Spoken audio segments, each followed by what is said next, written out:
আসসালামু আলাইকুম। আমি আদম আলী। আমি বর্তমান ঢাবির কার্জন হলের সামনে আছি এবং আমি ভিডিওটা তৈরি করতেছি কিছু গাইডলাইন দেওয়ার জন্য। তো এইচএসসি 2025 কী প্রিপারেশন নিবা, মেডিকেল, ভার্সিটি নাকি ইঞ্জিনিয়ারিং, এবং সেই সাথে বলবো এসিএস নাকি উদ্ভাসে কোচিং করবা, এবং আমি কিভাবে কোচিং ছাড়াই শুধু অনলাইনে পড়ে ঢাবিতে চান্স পেলাম সেটাও বলবো। তো চলো শুরু করা যাক।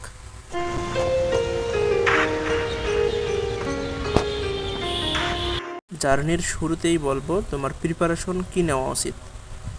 আগে তোমাকে দেখতে হবে যে তুমি কোন বিষয়টাতে বেশি পারদর্শী, ম্যাথ নাকি বায়োলজি, কোন বিষয়টা তোমাকে কমফোর্টেবল ফিল করায়, বায়োলজি নাকি ম্যাথ। যদি বায়োলজি ভালো লাগে তাহলে অবশ্যই মেডিকেল প্লাস ভার্সিটি প্রিপারেশন নেওয়া উচিত। তোমার মেডিকেল ফেল হলে তুমি ভার্সিটির ফার্মেসি, জেনেটিক্স, মাইক্রোবায়োলজি, বিএমবি ইত্যাদি সাবজেক্টগুলো ইজিলি পেয়ে যাবা। এবং যদি তোমার বায়োলজি একটু তুলনামূলক কম ভালো লাগে এবং ম্যাথ ফিজিক্স বেশি ভালো লাগে তাহলে অবশ্যই ইঞ্জিনিয়ারিং প্লাস ভার্সিটি প্রিপারেশন নেওয়া উচিত।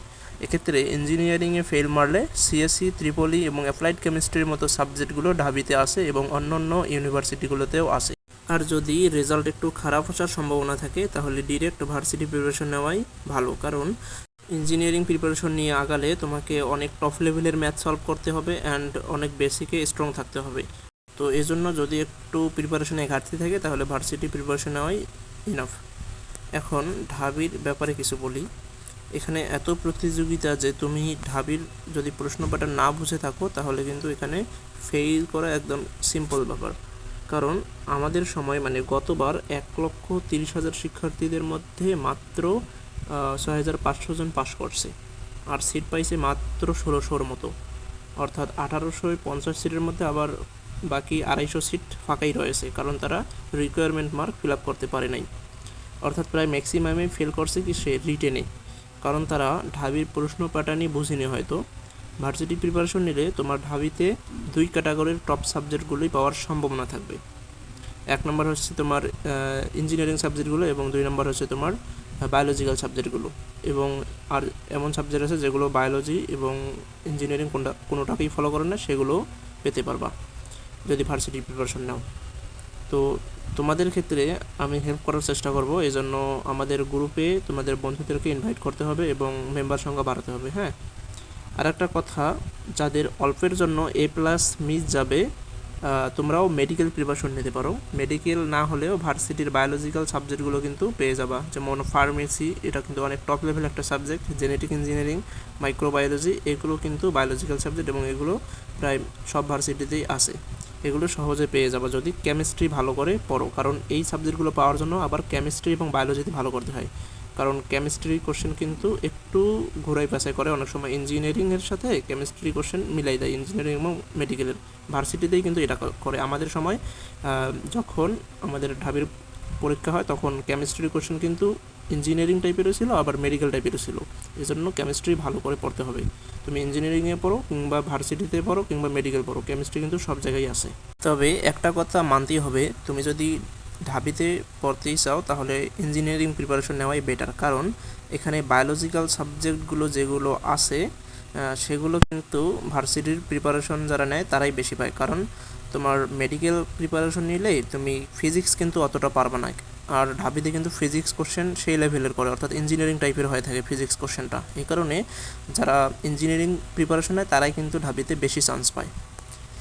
এখন বলি আমি কিভাবে কোচিং ছাড়াই চান্স পেলাম শুধু অনলাইনে ক্লাস এবং মাঝে মাঝে রিটেন পরীক্ষা দিয়ে।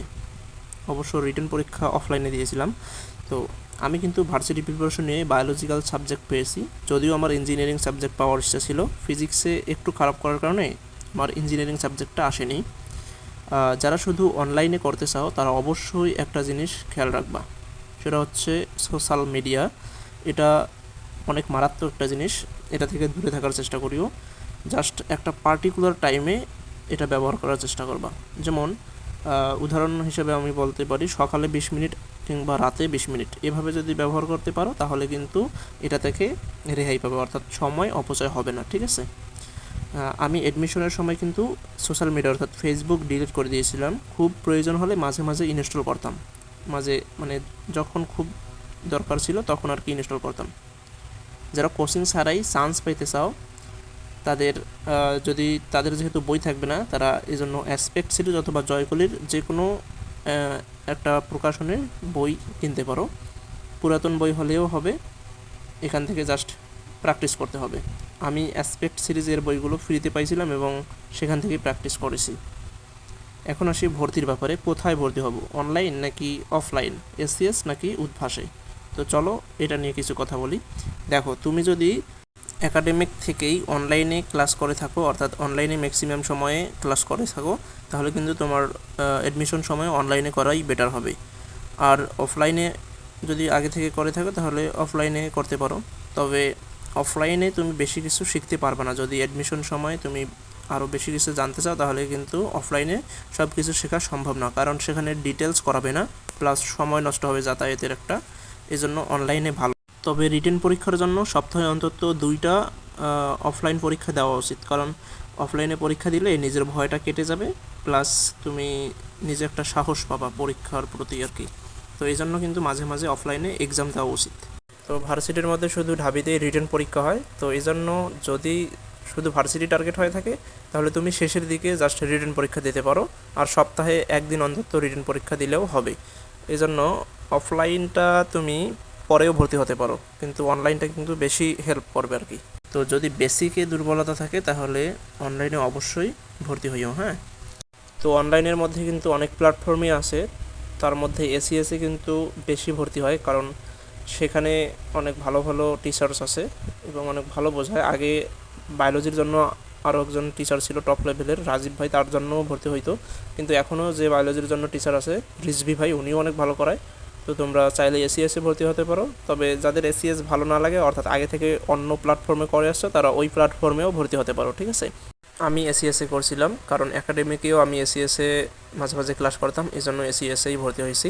আর এসিএসে যেহেতু অনেক স্টুডেন্ট ভর্তি হয়, এখানে তুমি একটা কম্পিটিশন করতে পারবা। কম্পিটিশনটা কেমন, তুমি যদি ডেইলি এক্সাম দাও তাহলে তোমার র্যাঙ্কটা সেখানে দেখতে পারবা। আমি কিন্তু প্রত্যেকটা এক্সামেই দিয়েছিলাম শুরু থেকে, মানে অনলাইনে যে এক্সামটা হয় সেখানে কিন্তু তুমি কত মার্কস পেলা সেটা কিন্তু দেখা যাবে, অর্থাৎ কত মার্কস পেলা, কত র্যাঙ্ক হলো, এগুলো কিন্তু দেখা যায়। এই জন্য কম্পিটিশনের দিক থেকেই এসিএসে ভর্তি হওয়া বেটার আমি মনে করি। তো বাকিটা তোমার ইচ্ছা। শেষে একটা ছোট্ট অ্যানাউন্সমেন্ট দেই, সেটা হচ্ছে আমি এক ভাইয়ের সাথে কাজ করছিলাম, সেটা হচ্ছে অনলাইনে একটা এক্সাম ব্যাচ তৈরি করা নিয়ে। তো সেখানে আমরা ঢাবি, রাবি, জাবি এবং যেগুলো ভার্সিটি আছে আর কি, সেই রিলেটেড কোশ্চেন তৈরি করার চেষ্টা করব, এবং একদম শুরু থেকেই আমরা প্রত্যেকটা অধ্যায়ের পরীক্ষা নেব। তো যারা কোথাও কোচিং করবে না বা প্রাইভেট পড়বে না তারা কিন্তু এইখানে ভর্তি হতে পারো। এখানে আমরা ডেইলি এক্সাম নেব এবং একদম সেই যে ভার্সিটি তুমি প্রস্তুতি নিতে চাও সেই ভার্সিটি রিলেটেড কোশ্চেনও আমরা তৈরি করব, অর্থাৎ আমি তৈরি করব। আমার একটা এক্সাম সাইট আছে এবং ইউটিউব চ্যানেলও আছে, তো সেখানে আমি হেল্প করার চেষ্টা করব। ধন্যবাদ, আসসালামু আলাইকুম।